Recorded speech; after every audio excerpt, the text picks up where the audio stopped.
या देवी सर्वभूतेषु बुद्धिरूपेण संस्थिता नमस्तस्यै नमस्तस्यै नमस्तस्यै नमो नमः।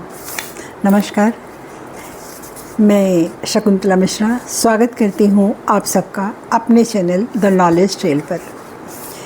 ये इस समय नवरात्रि चल रही है। ये नवरात्रि क्या होती है? ये शक्ति की पूजा की रात्रि होती है जो वैदिक पीरियड से चली आ रही है। शक्ति क्या? ये तीन शक्तियाँ हम सभी मनुष्यों के अंदर चाहिए होती हैं। पहली शक्ति क्या होती है? हमारा जीवन कैसे रहता है? लक्ष्मी की कृपा से होता है। विष्णु इसके पालनहार हैं और लक्ष्मी उनकी शक्ति हैं। दूसरा, हमें ज्ञान चाहिए जो ब्रह्मा जी की शक्ति है, सरस्वती, उससे प्राप्त होती है। और तीसरा, हमें जीवन जीने के लिए, संघर्ष करने के लिए हमें ताकत चाहिए होती है। वो शक्ति हमें कौन देता है? शिव, काली से प्राप्त होती है। तो ज्ञान, धन और शक्ति है। तो धन भी एक शक्ति ही है, लेकिन इसे धन भी एक प्रकार की शक्ति ही है। तो ये तीनों शक्तियाँ ही हैं। ज्ञान भी एक शक्ति है और हमारा बल तो शक्ति है ही है। तो इनकी उपासना करने के लिए हमें एक नियम बनाया गया है। वैदिक काल से जो नियम चला आ रहा है, हमारे ऋषियों ने बनाया है उस नियम को। जैसे हमारे घर के बड़े लोग होते हैं ना, कहते हैं इस तरह से चलो तो अच्छा होगा, इस तरह पढ़ो तो अच्छा होगा, इस तरह हर एक चीज़ में बताते हैं, हमें सिखाते हैं। तो उसी तरह देवों की ऊर्जा की ताकत पाने के लिए भी हमें एक नियम का पालन करना होता है।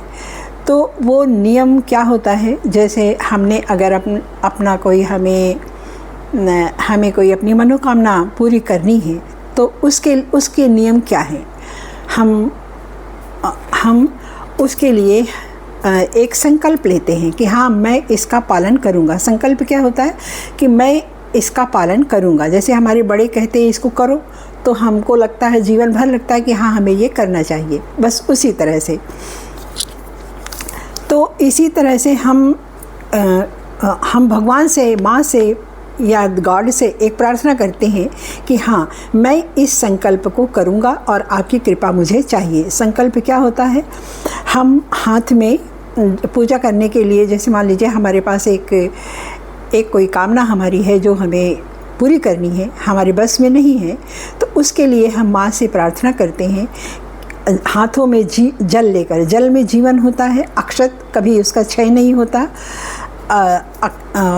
वो और पुष्प लेते हैं जिसमें गंध होती है।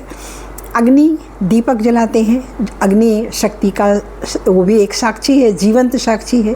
तो इनकी सबके साक्षी में साक्ष्य भाव से हम कहते हैं कि ये सब हमारे साक्षी हैं और मैं आपके पूजा के लिए ये संकल्प मैं लेता हूँ, आप हम पर कृपा बनाए रखिए।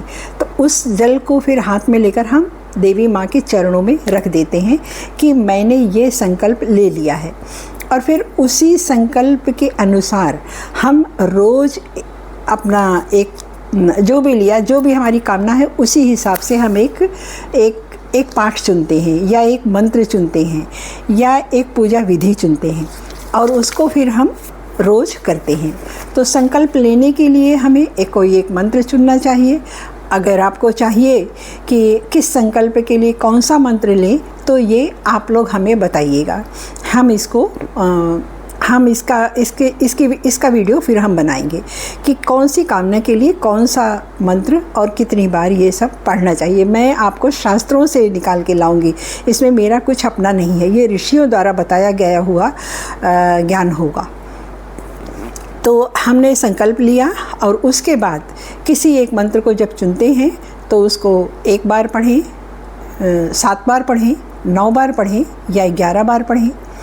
तो उस मंत्र को हम रोज़ उसी संकल्प को दोहराते हुए कि मेरी ये कामना है, आप पूरी करिए, और फिर हम उस मंत्र को पढ़ते हैं।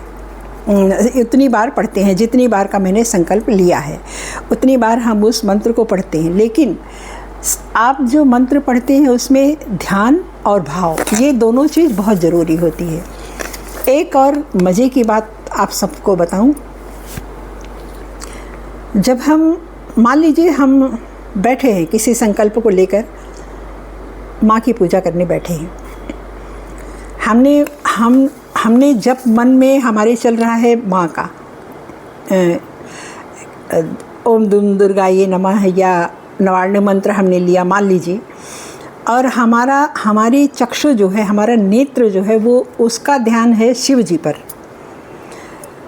तो इससे हमारा ध्यान शिव जी पर है और मुंह से मंत्र चल रहा है देवी जी का। आप सोचिए कि हमारा दोनों माइंड काम कर रहा है, लेफ़्ट और राइट दोनों माइंड चल रहा है। इससे आपकी इससे क्रिएटिविटी बढ़ती है। ये न्यूरो साइंस का मामला है।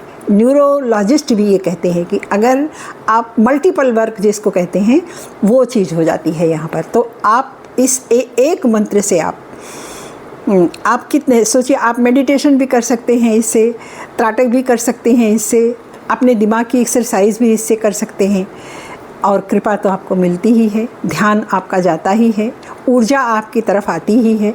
किसी भी ऊर्जा को हम अपनी तरफ जब खींचने के लिए हम मैनिफेस्टिंग करते हैं, तो ये मंत्र जाप क्या है, हम अपनी तरफ अपनी ऊर्जा को लाने के लिए ही तो हम कर रहे हैं। ये एक प्रकार का नहीं, ये सचमुच में सत्य रूप से मैनिफेस्ट यही है। मैनिफेस्टिंग का तरीका यही है कि हम किसी को ध्यान में रखते हैं, एक शक्ति को ध्यान में रखते हैं और फिर उसको अपनी ऊर्जा संप्रेषित करते हैं कि हमें ये चाहिए, और फिर हमारे पास वो आकर्षित होता है और हमारा काम होता है।